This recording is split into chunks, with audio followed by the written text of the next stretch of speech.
Hyperbole, emotion, and the complexity of war aims. Digging deeper into the Joe Rogan Experience, podcast 2303. Hi again, everyone. Welcome to Reason Check. I'm Stephen, and this is the show where we apply calm, reasoned analysis to the hottest, most polarized moments in public discourse. Like everyone, again, I have biases. For every discussion on this podcast, I do my best to set them aside, and I hope that you can try and do that too. In the last episode, we broke down that early flashpoint in this podcast by Joe Rogan between Dave Smith and Doug Murray. That's the "have you ever been there" exchange about being on the border of Gaza and Israel that went viral for absolutely no good reason. Today, we're going deeper into the same conversation. Let's jump to around the 2-hour, 57-minute mark where the language gets sharper and the stakes feel much higher. Dave Smith goes pretty hyperbolic here. He calls the war in Gaza, the most brutal war in history, he says, and claims it has the highest population of children being killed in any wartime setting in the history of war.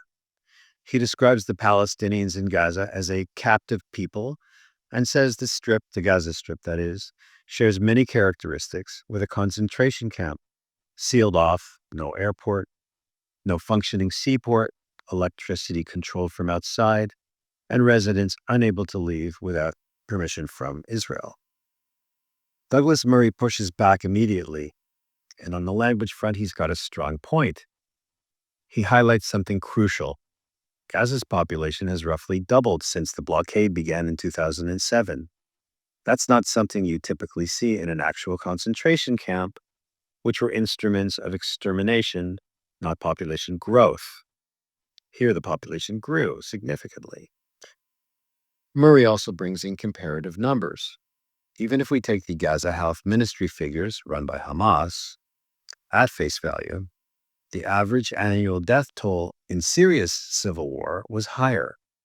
Hundreds of thousands were slaughtered in Syria over the course of that conflict, often more per year than the totals we've seen in Gaza.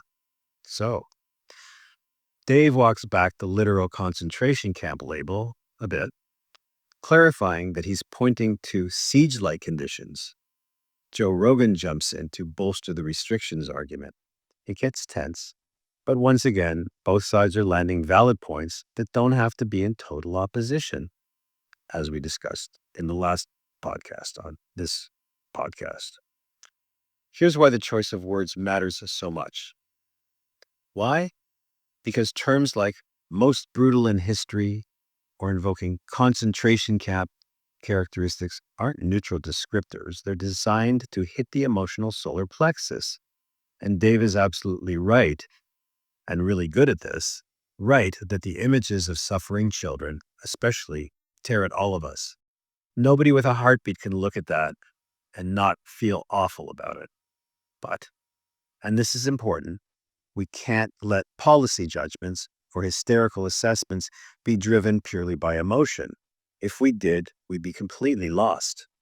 We have to rise above the raw feeling, painful as it is, and look at the situation from the perch of reason, context, proportionality, history, comparisons.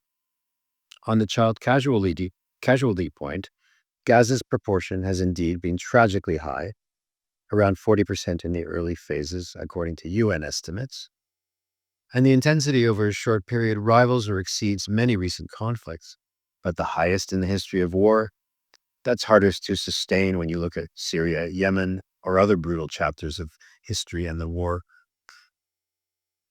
that have happened in history. Then Murray says something that stood out as a little odd, that if Hamas had either not taken hostages on October 7th or returned them at some point, well, this war would be different. Different how exactly?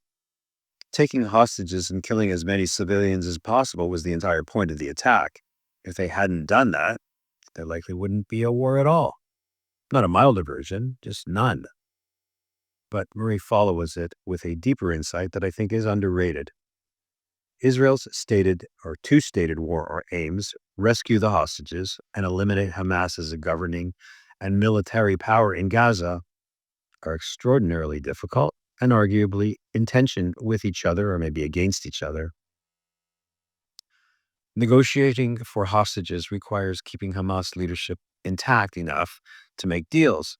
Elimination requires rooting them out, often in densely populated areas where they embed. This, of course, puts the hostages at risk. This point goes further than the immediate debate, and I want to linger on it for just a second.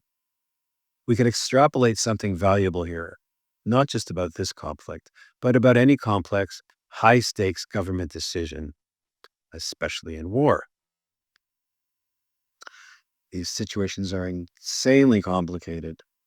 Decision makers are weighing intelligence, risks, and trade offs that the public and certainly armchair commentators most often don't have access to. That doesn't mean we give blind deference. It doesn't mean we stop questioning ethics, strategy, or outcomes. But it does call for a dose of humility. There are variables we may never see, calculations that even brilliant minds in a secure room struggle with, factors that simply don't translate neatly into a public discussion.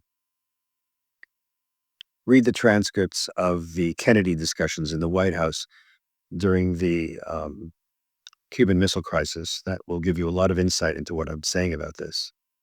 Once again, in this conversation, polarization causes positions to be taken that overlap more than they clash and turns them into a cage match. A little intellectual charity would have gone a long way. Dave, for example, acknowledging that loaded historical terms risk diluting their meaning and inflaming more than informing. Murray conceding that the restrictions on Gaza do create siege-like conditions that reasonably feel captive, at least to those living under them.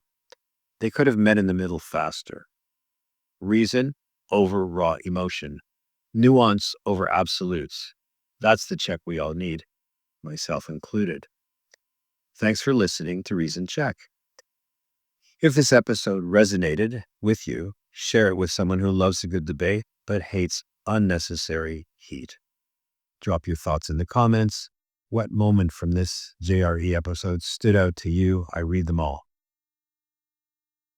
Until next time, stay reasonable.